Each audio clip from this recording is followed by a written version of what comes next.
बोल news headquarter. अस्सलाम वालेकुम। बोल न्यूज हेडक्वार्टर्स में खुश आमदीद। मैं हूँ राफे मिर्जा। मैं हूँ आपके साथ रमशा साजिद। हेडलाइंस आपने जानी, टॉप स्टोरीज में आज आप जान सकेंगे। फौजी हेलीकॉप्टर लापता,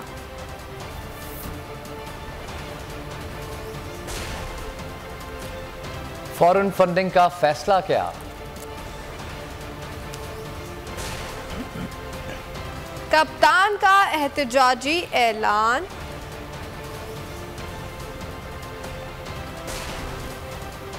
इस्तीफों की मंजूरी चैलेंज, चेयरमैन पीटीआई ने जुमेरात को इलेक्शन कमीशन के खिलाफ एहतजाज की कॉल दे दी है। इमरान खान ने चीफ इलेक्शन कमिश्नर से मुसाफी होने का मुतालबा करते हुए कहा कि मुल्क में शफाफ इलेक्शन होने चाहिए। 2 सूबाई असम्बलियों ने करारदादें मंजूर की है। वाज़ेह हो गया कि इलेक्शन कमीशन पर किसी को एतमाद नहीं। मौजूदा इलेक्शन कमीशन के होते आइंदा इलेक्शन शफाफ नहीं हो सकते। अगले इलेक्शन में धांधली का प्लान बनाया हुआ है। ईवीएम मशीन आ जाए तो धांधली के 130 तरीके ख़त्म हो जाएंगे। भारत और ईरान में ईवीएम मशीन का इस्तेमाल होता है, लेकिन यहाँ चीफ इलेक्शन कमीशन ने ईवीएम की भरपूर मुखालफत की।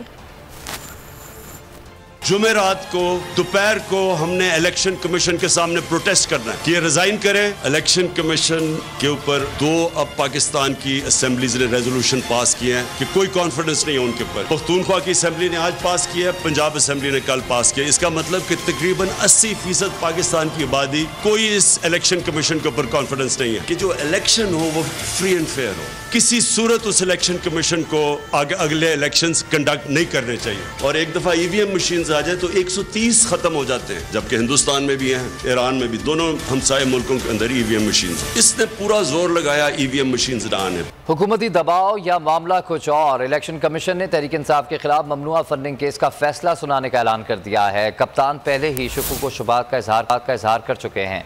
पीडीएम ने भी कई बार इलेक्शन कमीशन पर दबाव डाला। वज़ीर आज़म शहबाज शरीफ ने इलेक्शन कमिश्नर से मुलाकातें भी की।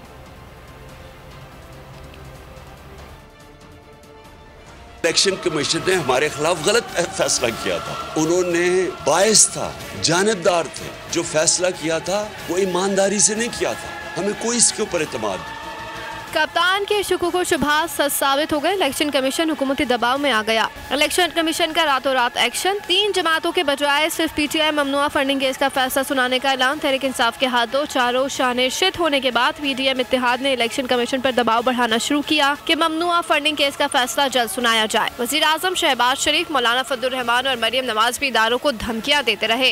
कोई इदारा दस्तूर के तहत किसी दूसरे काम में मुदाखलत नहीं कर सकता और नहीं किसी दूसरे इदारे की जिम्मेदारी को खुद सर अंजाम दे सकता है। मैंने पहले भी टीवी पर, ये ट्विटर पर मैंने लिखा कि ये अदालती कत्ल हुआ है, लेकिन इस बार कत्ल जो है वो इंसाफ का हुआ है। माहिरीन के मुताबिक फैसला खिलाफ आने की सूरत में ममनुआ फंडिंग जब्त हो जाएगी। सेक्शन 215 के तहत पार्टी का निशान भी वापस लिया जा सकता है। ममनुआ फंडिंग पर पार्टी की रजिस्ट्रेशन भी मंसूख की जा सकती है।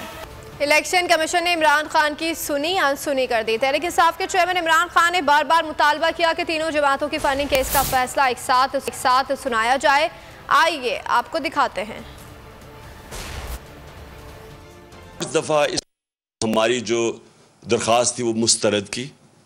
8 दफा अदालत के अंदर, 8 दफा अदालत ने फैसला दिया इसके खिलाफ, इलेक्शन कमीशन के खिलाफ। मतलब ये है कि इलेक्शन कमीशन ने हमारे खिलाफ गलत फैसला किया था। उन्होंने बायस था, जानबदार थे।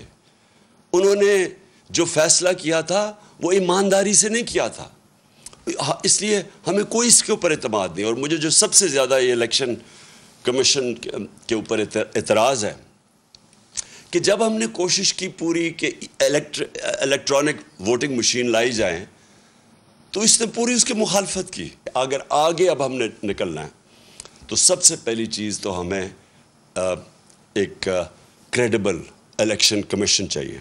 हालात हमारे इस वक्त मुश्किल हैं और जिस तरह जितनी देर ये गवर्नमेंट रहेगी मजीद और मुश्किलें बढ़ती जाएंगी। अरकान कौमी असम्बली के इस्तीफों की टुकड़ों में मंजूरी। तहरीक इंसाफ ने स्पीकर का इकदाम इस्लामाबाद हाई कोर्ट में चैलेंज कर दिया। मौक़िफ़ इख्तियार किया कि स्पीकर कौमी असम्बली राजा परवेज़ अशरफ ने तमाशा लगा रखा है।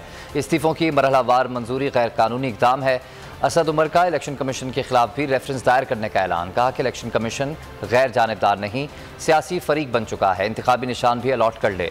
साजिश करने वालों की तमाम साजिशें नाकाम होंगी। पार्टी के इज्तिमाई फैसले को सामने रखते हुए तहरीक इंसाफ के दोस्तों ने फैसला किया है, इस नाजायज हरकत में हम शामिल नहीं होंगे। हम आजाद पाकिस्तान के ख्वाह हैं। आज हम मुस्तफी होने का ऐलान कर रहे हैं।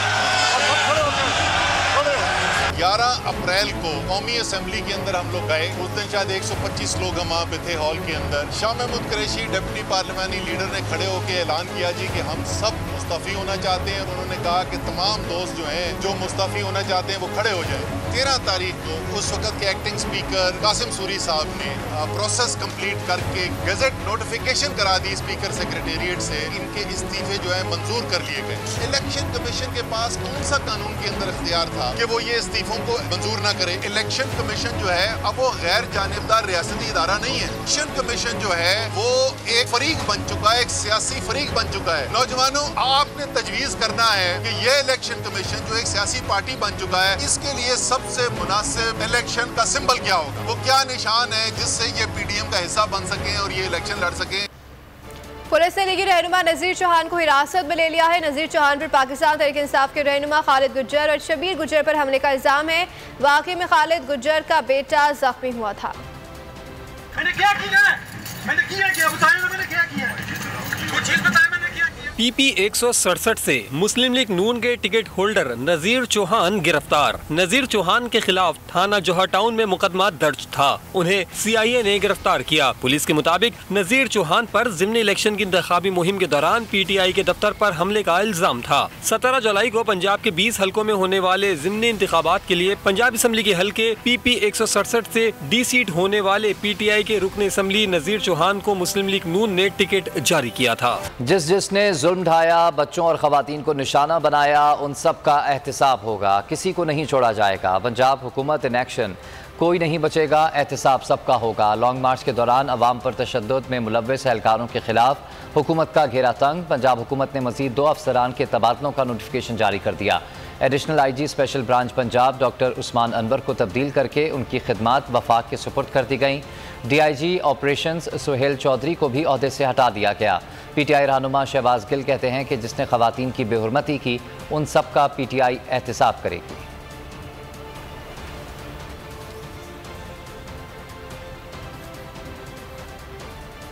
मुल्क में जो कुछ हो रहा है उसके वो लोग जिम्मेदार हैं जो साजिश को रोक सकते थे। मुल्क जिधर जा रहा है अब पता नहीं हालात को ठीक करने में कितनी देर लगेगी। चेयरमैन PTI इमरान खान का कहना है कि आज मईशत का ये हाल है कि आर्मी चीफ अमेरिका को मदद के लिए फ़ोन कर रहा है। शहबाज शरीफ ने 50 अरब तो इश्तिहारात में खर्च किया था। वो इश्तिहारात देकर कहते थे कि शायद उससे ज़्यादा ज़बरदस्ती कोई नहीं, अल्लाह ने उनकी असलियत दिखा दी है। उन्होंने कभी मुल्क के मुस्तकबिल का नहीं सोचा। पाकिस्तान तरक्की कर रहा था। आज उन्होंने मुल्क को दुनिया के चौथे डिफ़ॉल्ट करने वाले ममालिक में पहुँचा दिया। जिनका बैरून मुल्क पैसा जायदादें हैं, उन्हें पाकिस्तान में सियासत की इजाज़त नहीं मिलनी चाहिए।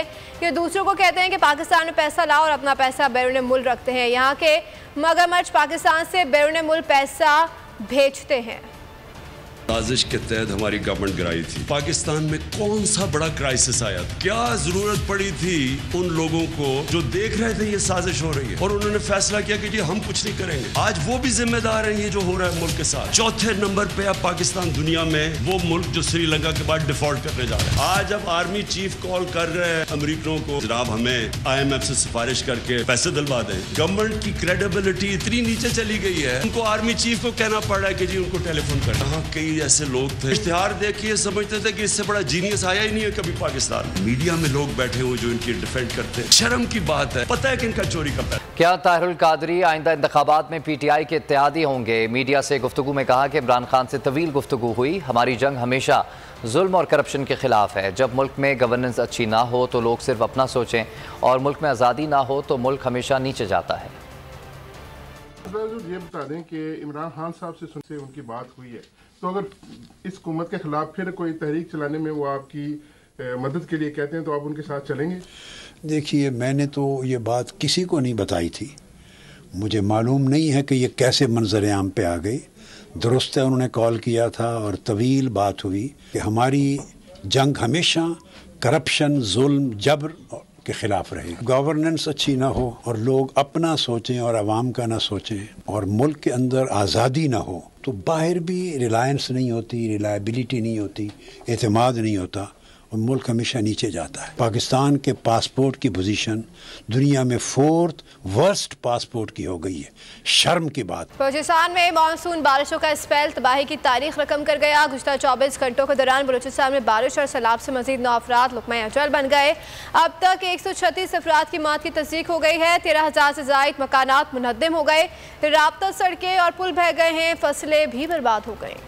अफसरदा चेहरे, सवाल करती आंखें, बेबसी की दास्तान सुनाते ये घर, हुकूमत की बेहिसी की तस्वीर है। सैलाब मुतासरीन का सब कुछ तबाह हो चुका। वजीर आजम से इमदाद का तकाजा कर करके थक गए। वजीर आजम से दरख्वास्त करते हैं कि यहाँ किला अब्दुल्ला में एक इमरजेंसी दौरा करे। हम वजीर आजम से ये मुतालिबा करते हैं कि किला अब्दुल्ला को आपतज़दा करा दिया जाए और किला अब्दुल्ला के लिए पैकेज का भी ऐलान किया जाए।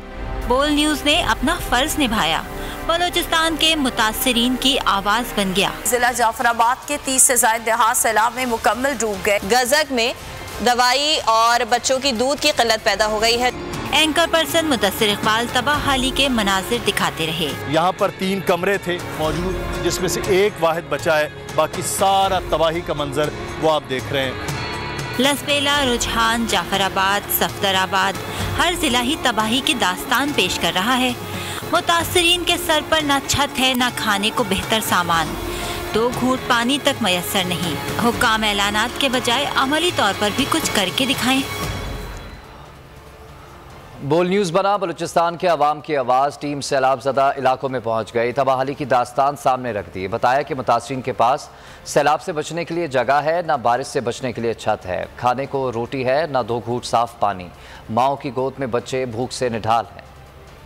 और जिला जाफराबाद के 30 से ज़ायद देहात सैलाब में मुकम्मल डूब गए। बोल बना सैलाब मुतासरीन की ज़बान, पहुँच गया बलूचिस्तान। सैलाबी रेले जहाँ जहाँ से गुजरे तबाही की दास्तान छोड़ गए। कहीं लोगों के साइबा उजड़ गए तो कहीं मलबे का ढेर बन गए। जहाँ कोई न पहुँचा वहाँ बोल पहुँच गया। गजक में दवाई और बच्चों की दूध की किल्लत पैदा हो गई है। एंकर पर्सन मुदस्सिर इकबाल तबाहाली के मनाजिर सामने ले आए। मुतासरीन ने दिल का हाल बयान कर दिया। पानी तो बहुत बड़ा था, बस जान अपनी निकाल के भाग गए। जिला लसबेला भी तबाहकारियों से न बच सका। लुंडा नदी में रेलों ने कराची कोयटा शाहराह पर ओथल के करीब पुल को बहा दिया। मकामी नुमाइंदे ने बोल न्यूज़ को बताया कि यहाँ पर कई अमवात हुई, लोगों के माल मवेशी बह गए। डीसी साहब का ये काम है। हाँ। लेकिन ये पुल पर आकर फिल्ट्रेशन करके फिर चला गया, लेकिन यहाँ तक भी नहीं आया उसने। तने ये पूरा शहर डूब गया है। कोई भी इंशाल्लाह आपको जहाँ भी जाओगे वही शिकायतें मिलेंगी।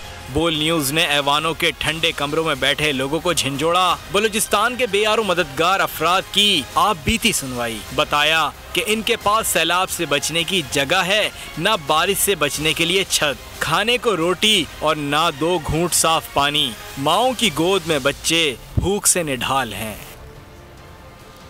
बारिश के बाद तबाही की ही बात करते हुए आपको बताएं कि मुसलसल बारिश से बलूचिस्तान तबाही का मंजर पेश करता रहा और दूसरी तरफ वज़ीर आज़म शहबाज शरीफ का फोटो सेशन चलता रहा। शहबाज शरीफ ने बलूचिस्तान में सैलाब ज़दा इलाकों का दौरा किया, अपनी हर अदा को भरपूर अंदाज से कैप्चर किया, मुतासरीन को दिलासा और इमदाद का यकीन दिलाकर रवाना हो गए। तहां वो इमदाद कब मिलेगी किसी को इल्म नहीं।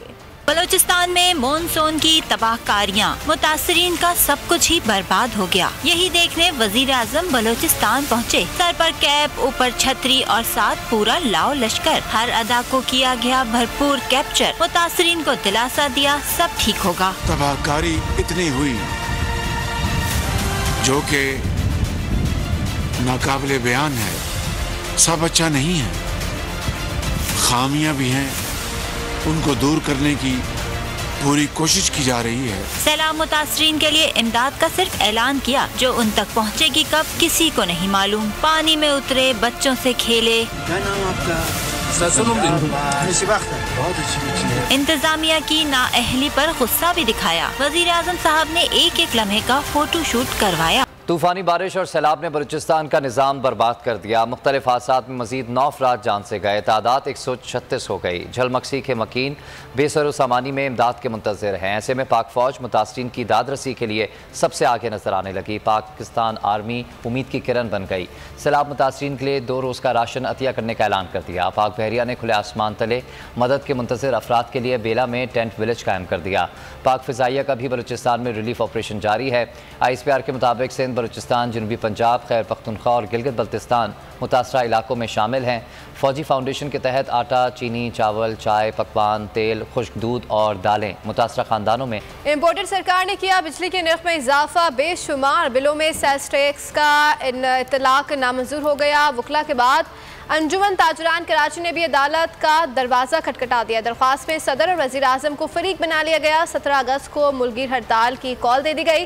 लाहौर में भी ताजरों का एहतजाज, हुकूमत के खिलाफ फट पड़े, बिजली के बिल अदा करने की धमकी दे डाली। ताजिर रहनुमाओं का कहना था कि ताजिर टैक्स देना चाहते हैं, हुकूमत तहफ़्फ़ुज़ात दूर करे। कराची से खैबर तक एहतजाज किया, बिजली के बिल जमा करवाने से इनकार किया। तो उसके बाद चेयरमैन FPR से भी हमारी मुलाकात हुई और आज सुबह वफाकी वज़ीर ख़जाना से भी मुलाकात हुई। पाकिस्तान के 60 लाख छोटे ताजरों के लिए आप जो पॉलिसी लाना चाहते हैं हमसे मुशावरत से लाएं, लेकिन फैसले मुशावरत से नहीं किए जाते। अदलिया इदारों के पीछे खड़ी है। किसी इदारे के काम में मुदाखलत नहीं की, इदारों का काम खुद नहीं किया बल्कि उन्हीं से कराया। चीफ जस्टिस पाकिस्तान ने सरकारी इदारों के काम में मुदाखलत के तासुर को मुस्तरद कर दिया। जस्टिस उमरता बंदयाल ने केस की समाअत के दौरान रिमार्क्स दिए। उनका कहना था कि हमारी भरपूर तवज्जो से ही इलेक्शन शफाफ और जानिबदार इनेकात हुआ। अदालत ने पंजाब के हालिया इलेक्शन में यही किया। सब्सक्राइब करें और बेल दबाएं ताकि कोई खबर रह न जाए।